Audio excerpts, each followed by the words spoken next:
Coach, you said the other night that your depth has been your biggest strength. Yeah. I know you're a stats analytics guy. Is there a number or anything statistically that has stood out to you that really displays that? No, I wish I could give you something. I think it's more the eye test and the energy test. Um, I'm sure there's something out there, but with Ty's played great. Karras has played great. George has played great. You just go down the line, and then when we got to reach deep, our two ways have played fine, and CP comes in and plays well. So real, yeah, it's a real boost because those starters, they have their moments where they're not, not clicking, and we always seem to get that energy from the bench. What's it like as a coach mentally when you've got a guy, you mentioned Ty, that you expect him to be a solid role player, but you're forced with the decision of do you keep him in or take him out at the end of I know. games? It's a It's good been so problem. good. It's a good problem to have, right? It's a great problem to have. We are facing that lately. Like, man, do we keep in? Do we keep him in? Do we stay big? Wade Isaac's playing well. Do we need defense? So it's just a constant conversation. But I don't think in the beginning of the season we thought we were going to have those conversations. So it's great. Great when a guy exceeds expectations and continues to do so. It's a really, like I said, a good problem to have. Tom.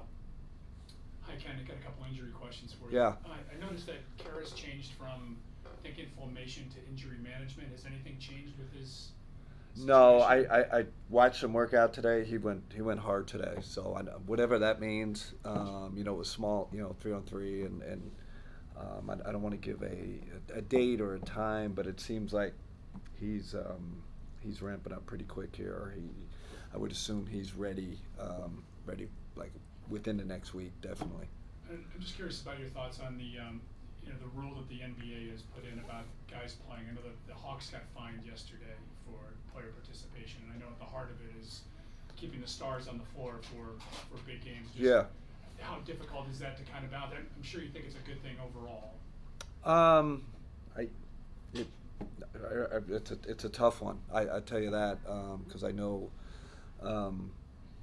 we look for moments to like I've said before when we see that fatigue marker going up and we want to rest guys, and sometimes it's like, well, we can only rest one of these guys because of the rules. So sometimes you feel handcuffed by it. I'm not saying it's a bad rule, but it does make our jobs a little harder because you're limited on how many guys you can rest. Now, probably from a fan perspective and I think NBA perspective, it's been a positive thing. So as long as there's a balance, I always feel like, man, we have to keep the player's best interest at heart. Really, at the end of the day, as tough as the schedule is, as hard as guys play, that's kind of where I come from. Chris. Kenny, going back to Karras for a second, Yeah. he's missed a handful of games now with Yeah. a similar issue. What level of concern is there that this injury is going to require continued maintenance throughout the course of this year? That's a good question. That's probably, I'm not going to be able to give an in-depth answer to that. I do know, just like a lot of NBA players, he's got nicks and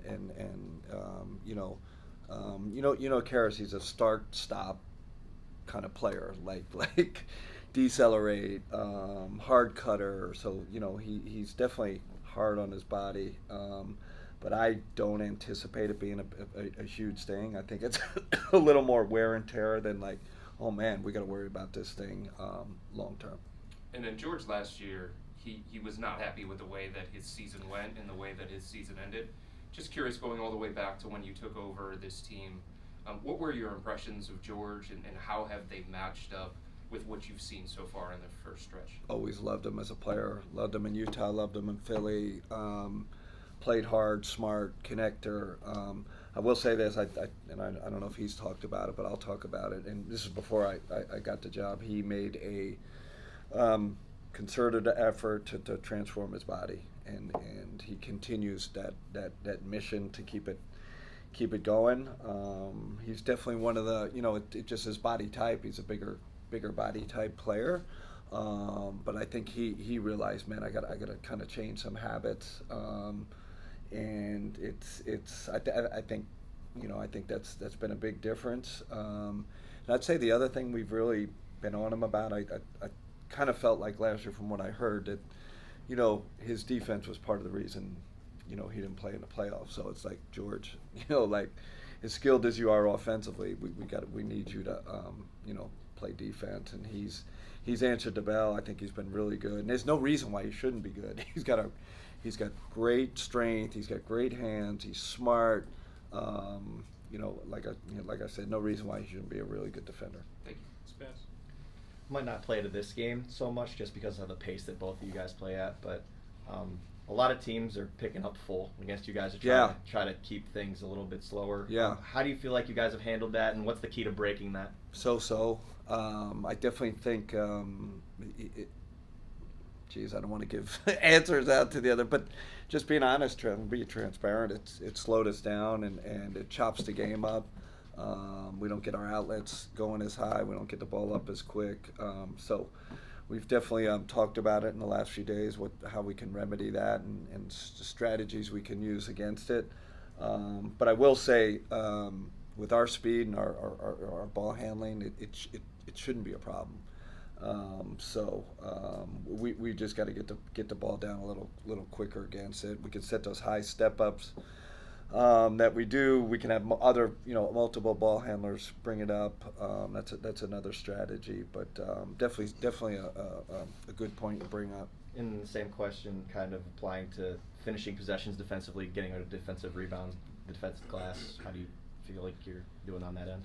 Yeah, I think we're top 10 in defensive rebounding percentage, so good. But we've had our games though, especially with teams that emphasize offensive rebounding. Hawks being one of them, Toronto being one of them. So we're on our guys about it, and I always say it's not necessarily the big guys in this league because of all the threes, long rebounds. So our guards, it's really important that our guards get back and help us out on the boards.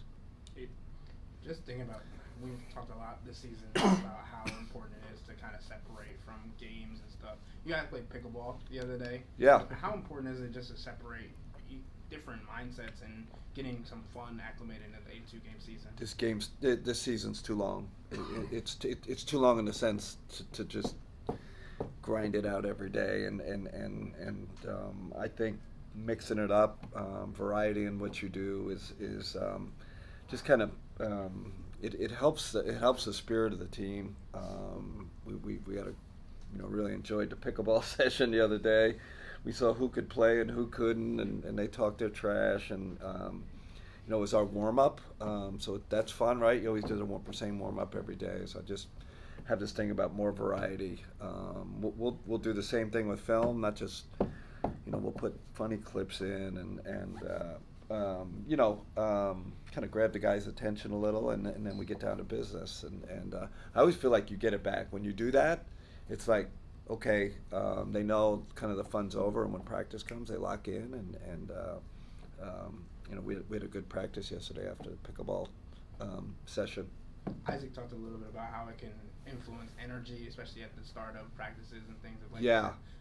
When you talk about the energy that has been brought into Rocky Mortgage Fieldhouse, not only from the crowd, but from in-game hosts and all these different things, how can that impact the game, especially when you go into a tight fourth quarter like you might have? And I come home all the time, and my wife's there, and I always say, man, the crowd was great tonight. I don't know how many times I've said that, 9, 10, 11 times. That's just kind of one of my first comments.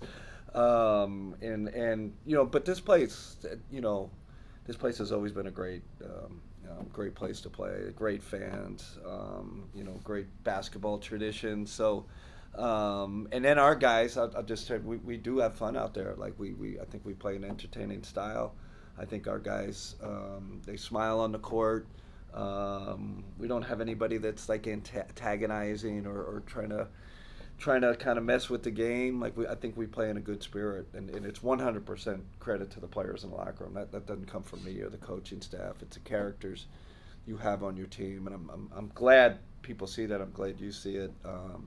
It's important. This like I said, the season's too long not to enjoy the game and have fun playing it. Tim. Kenny, Tim. you just mentioned the season's long, and yet Friday will be game 20 Man, already. yeah. The quarter pole. Yeah. You had said you'd have a feel for the team at about that number, at about 20. Yeah. So what have you picked up that you said, okay, I got a feel for this team now? What is it? Yeah. You know, really at this juncture, you can really start identifying your strengths. You know, we're still, you know, our defensive identity is still there. We're you know, top 10 defensive team, which was important, you know, starting this thing out, because I felt like, oh, Atkinson's coming in, it's going to go offense. I was like, no, this is the defense. We got to keep our defensive identity. So that's been a strength. And then I think offensively, we've obviously pushed the tempo more. We're a very good transition team. I think number one in transition efficiency. We have we're also you know, with our two guards, we've kind of figured out the pick and roll stuff. I think we're number 1 or 2 in pick and roll efficiency. So that's another strength of ours. And then just a general ball movement. I think the ball's cooking. We share the ball. We find the open guy. So those are just kind of the strengths and kind of base of who we are right now. Really pleased with that. Are any of those, or what are those that surprised you 20 games in Friday? I mean, listen, no one thought we'd shoot the ball like this. Like, you know, and I know we got shooters, right? We got good shooters, and Kobe did an amazing job, you know, last year before, adding shooting to this team. And you know, we don't even have Max out there, you know, so, you know, the shooting, especially shooting from the bench guys. I think Harris has shot, you know, super high level. Ty obviously has been great. George has always been a good shooter, but and then Evan's picking up. You know, I think Isaac is shooting in the high 40s from three. So, man, that's I don't know if surprise. It's been one of the big reasons why we've been successful offensively. Mike. When you look at the stat sheet, coach, are there any stats in particular that you guys don't put as much attention on, like regardless just use offense rating, for example? Like, we don't really like that stat, for stats that you guys do particularly. 100%. Yeah, we at halftime we have what we want to see. You know, you have your traditional box score. I really don't look at the traditional box score. We have an advanced stats we get at halftime, and the things that are important to us. I just give you one tidbit. One thing I look at is expected versus actual. So, man, you know, you play a team and they got 78 points in the first half, and really you look at their expected shooting over actual shooting, and sometimes it's like, man, they should be in like the 4th percentile really, and they're in the 99th percentile of shooting. It's like, okay, we're doing something right. Not saying that's a perfect stat, but it's like, okay, our process is probably right. Maybe we can get our contest better, and then there's layers behind that.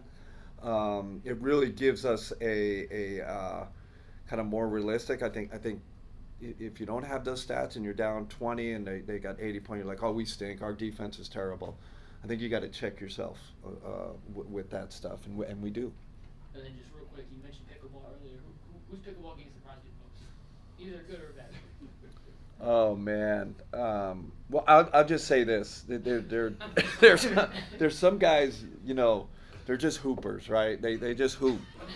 And then there are other guys, and I've seen when we play wiffle ball too. You know, you got guys like holding a bat like this, like, which would never happen to any of us.